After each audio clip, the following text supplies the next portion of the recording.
Europe 1 Soir, 18h, 20h, Nicolas Demorand.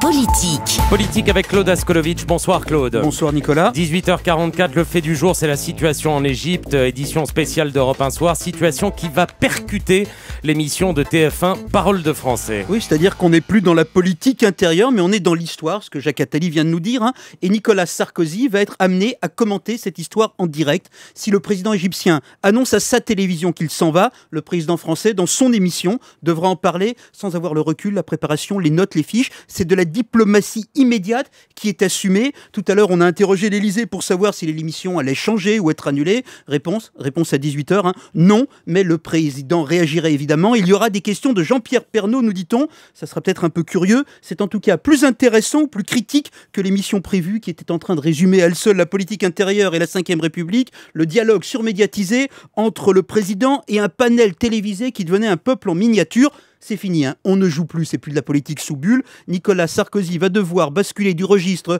président protecteur en reconquête intérieure et câlinante au registre homme d'État. Il revendique la marque internationale, le G20, la crise, la Russie, la Géorgie.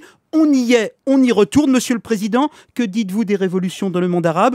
Que fait la France quand la démocratie se lève? Est-ce qu'elle sort de cette politique qui consiste à être l'ami de pouvoirs autoritaires en train d'être renversés par le peuple?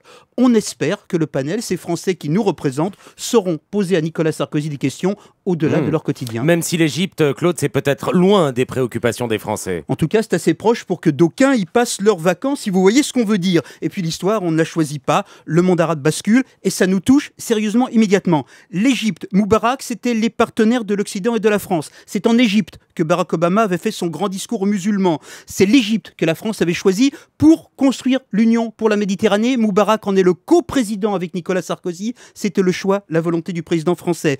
Plus encore, on le sait moins, la mosquée Al-Azhar du Caire, c'est un des lieux majeurs où se fabrique la pensée musulmane, y compris pour l'Europe. En 2003, Nicolas Sarkozy était allé consulter l'imam d'Al-Azhar au moment où il voulait construire un islam en France. Et puis enfin, Nicolas, on sort de plusieurs semaines piteuses, presque honteuses pour la diplomatie française. Nous avons raté la révolution tunisienne et Nicolas Sarkozy a revendiqué cet échec au nom de la discrétion qui s'imposerait à l'ancien colonisateur. Après, on a eu les vaudevilles des avions. Maintenant, c'est notre ami Moubarak qui est en train de tomber. Le monde change et ça vaut une parole présidentielle devant tout le pays. Donc, si ça se trouve, Nicolas Sarkozy, ce soir, aura la chance de sortir de notre banalité gauloise.